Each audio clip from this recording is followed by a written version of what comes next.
The Miami sun reflected off the glass walls of a luxury showroom, casting bright streaks over the silent figure of a McLaren P1.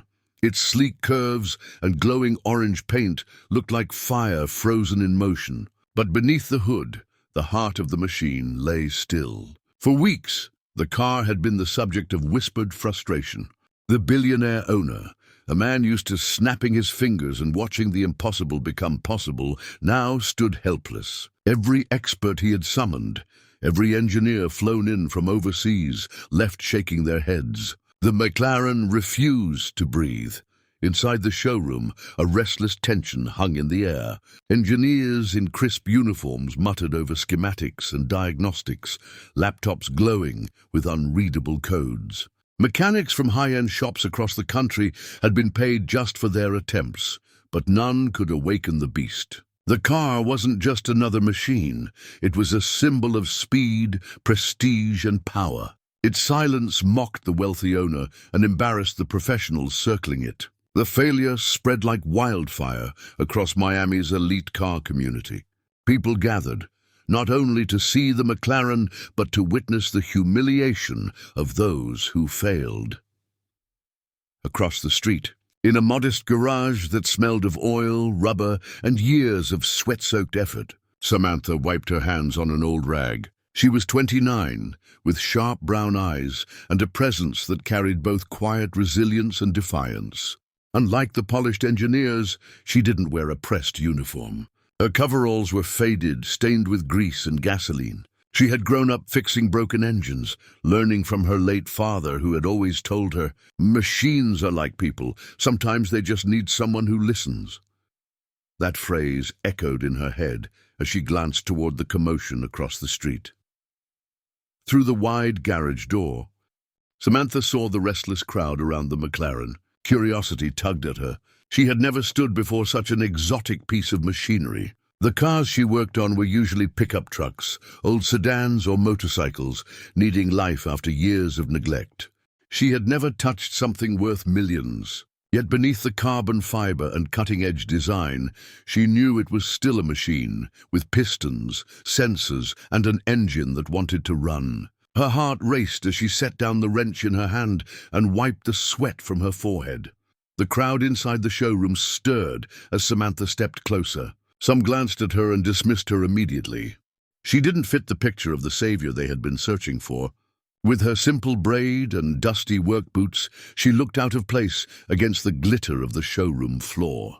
But she walked in calmly, her chin lifted, her eyes fixed not on the billionaire nor the gathering of experts, but on the silent McLaren itself. The owner noticed her and frowned. "Can I help you?" he asked, his tone edged with impatience. Samantha met his gaze with steady determination. "Let me take a look," she replied. A ripple of laughter spread through the crowd. Some engineers smirked, others shook their heads in disbelief. This woman from a small garage, who had no prestige, no international degree, thought she could succeed where they failed. One man whispered, "She probably doesn't even know how to open the diagnostic port." But Samantha stood firm, not reacting to the doubt swirling around her. She wasn't here for them. She was here for the machine that had been abandoned, left voiceless under the mocking eyes of men who believed only credentials gave them the right to solve problems. The billionaire studied her for a long moment. He had seen arrogance dressed in polished shoes and tailored suits. But this woman's confidence felt different. It wasn't loud nor desperate.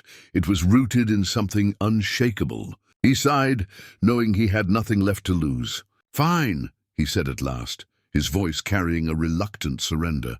"If you think you can do what they couldn't, go ahead." The crowd shifted, half in amusement, half in intrigue, as Samantha moved toward the McLaren.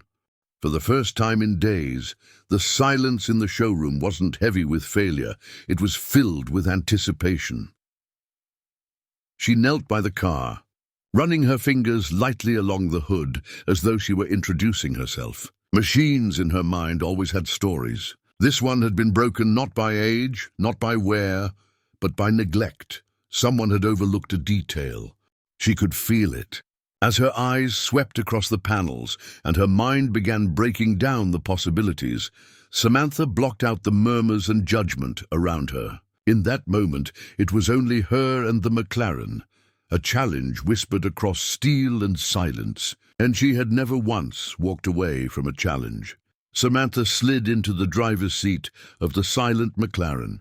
The leather smelled rich, untouched by the usual wear of ordinary cars. Her hands rested on the wheel, steady but alive with electricity. Around her, the showroom had fallen quiet, every eye locked on her. She felt their judgment pressing on her back, but she refused to let it sink in. She turned her focus inward, listening to the hum of possibilities in her mind. She had fixed countless machines before, and each one had whispered its problem if she was patient enough to listen. She leaned forward, tracing the lines of the dashboard, then opened the hood again. Her sharp gaze swept the intricate jungle of wires and sensors. To most, it looked like an incomprehensible puzzle, a tangle of cutting-edge technology only factory-trained engineers could understand. But Samantha wasn't looking for what the manuals described. She was searching for what felt out of place, what didn't belong. It took only moments before her eyes narrowed on a connection buried near the engine's control module. A single sensor, miswired ever so slightly, hidden behind the glamour of expensive engineering. The engineers around her whispered, their voices low and doubtful. "She's guessing," one muttered. "She doesn't even have the tools for this," another added, his tone dripping with dismissal.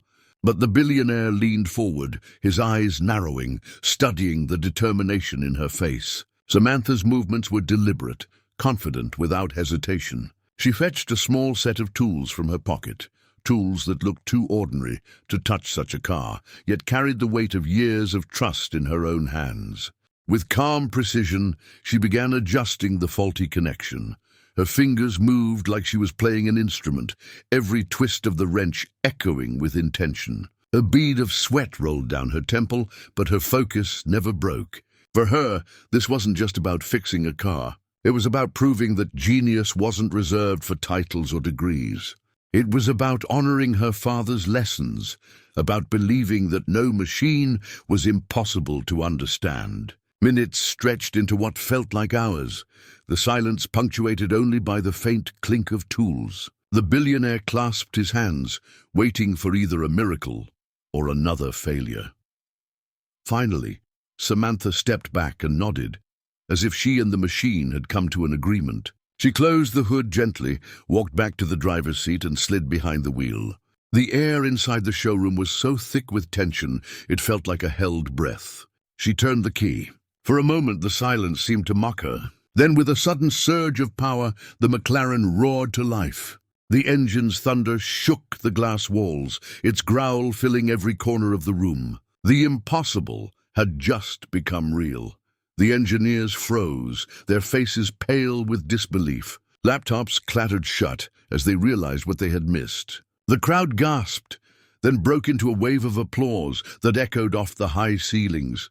Some looked at Samantha with awe, others with a mixture of envy and shame. The billionaire stood, his eyes wide with astonishment, his chest rising with relief. He walked slowly toward her as though approaching a figure out of legend.